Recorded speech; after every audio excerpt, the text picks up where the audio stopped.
Hello all, welcome to the video describing the radiation mechanism in antennas.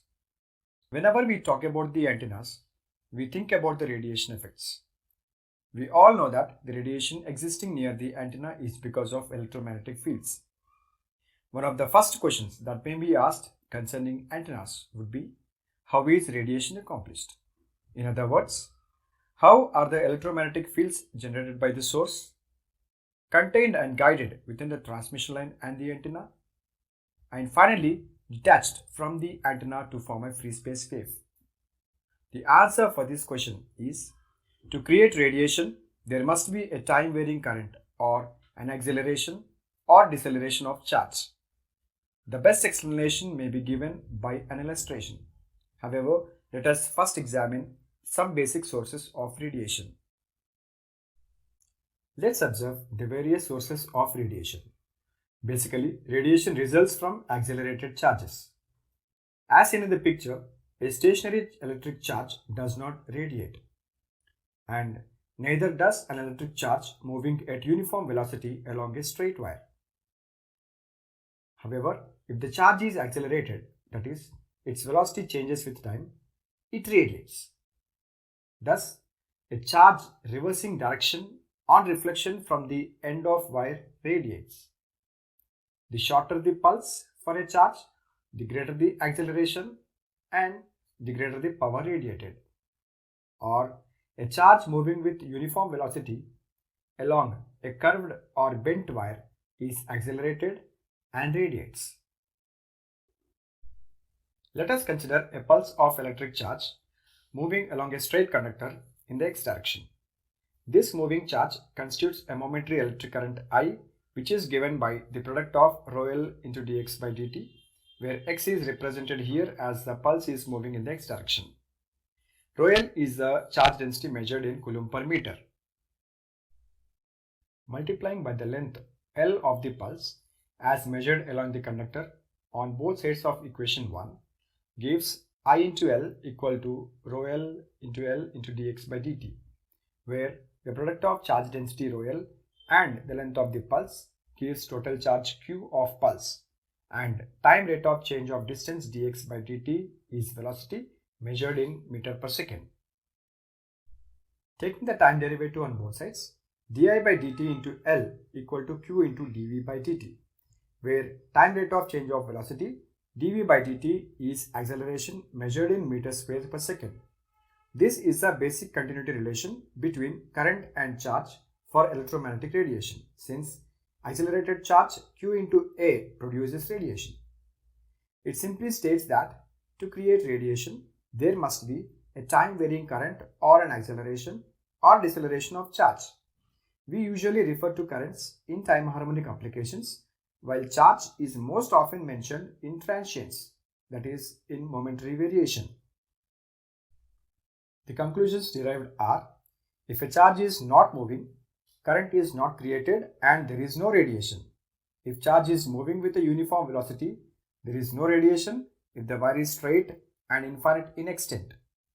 To create charge acceleration or deceleration, the wire must be curved, bent, discontinuous or terminated if the charge is moving with a uniform velocity. If charge is oscillating in a time motion, it radiates even if the wire is straight. Various configurations for radiation are shown here. A qualitative understanding of the radiation mechanism may be obtained by considering a pulse source attached to an open-ended conducting wire, which may be connected to the ground through a discrete load at its open end as shown in the figure D. When the wire is initially energized, the charges, that is free electrons in the wire, are set in motion by the electrical lines of force created by the source. When charges are accelerated in the source end of the wire and decelerated during reflection from its end, it is suggested that radiated fields are produced at each end and along the remaining part of the wire. Now, let us consider a voltage source connected to a two-conductor transmission line which is connected to an antenna. Applying a voltage across the two-conductor transmission line creates an electric field between the conductors. The electric field has associated with it electric lines of force which are tangent to the electric field at each point and their strength is proportional to the electric field intensity.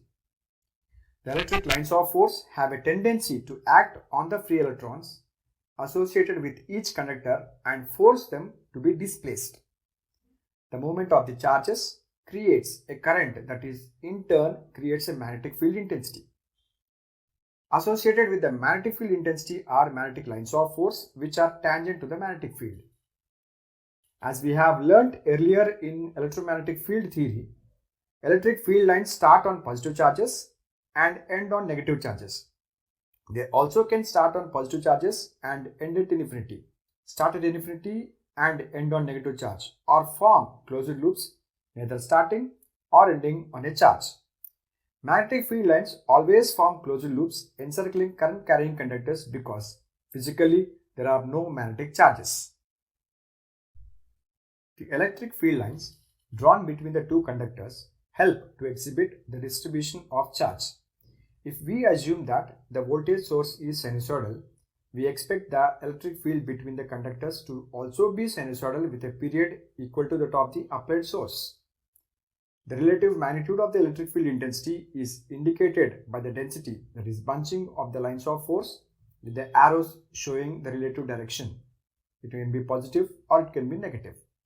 The creation of time-varying electric and magnetic fields between the conductors form electromagnetic waves which travel along the transmission line. The electromagnetic waves enter the antenna and have associated with them electric charges and corresponding currents.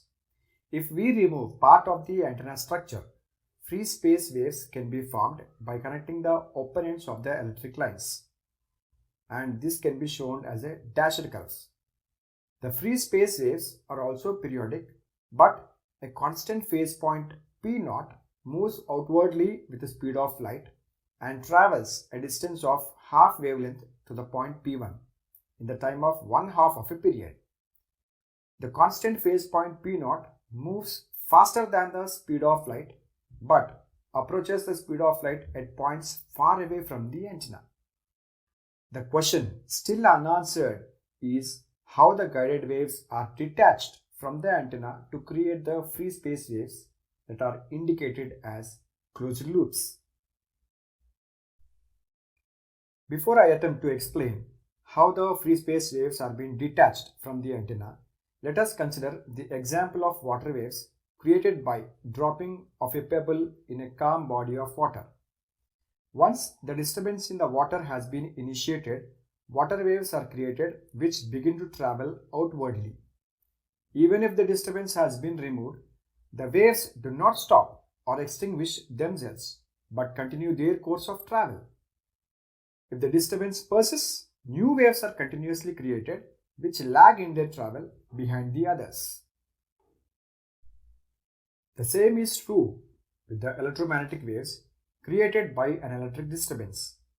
If the initial electric disturbance by the source is of a short duration, the created electromagnetic waves travel inside the transmission line, then into the antenna, and finally are radiated as free space waves, even if the electric source has ceased to exist.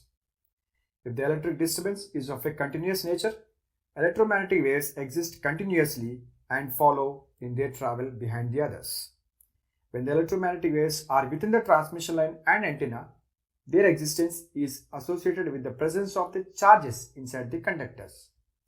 However, when the waves are radiated, they form closed loops and there are no charges to sustain their existence.